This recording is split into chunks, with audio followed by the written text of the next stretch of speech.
Hey there! A lot of people get confused when they hear the verb to catch up. I totally get it. I mean, to catch is only used for catching things, right? If an English-speaking friend invites you to catch up, it means they want to meet to talk about new things that have happened in their life or the lives of others since the last time you met up.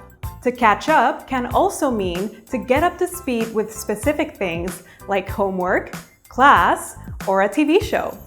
I'm actually going to be meeting up with a friend this weekend to catch up. Although I probably shouldn't have, since I really need to catch up with my work. If you'd like to ask a friend to catch up, try saying something like this. Hey, haven't seen you in a while. Want to catch up? Want to get lunch this Sunday? I'd really like to catch up. Download Cake now for more English words and phrases. It's free!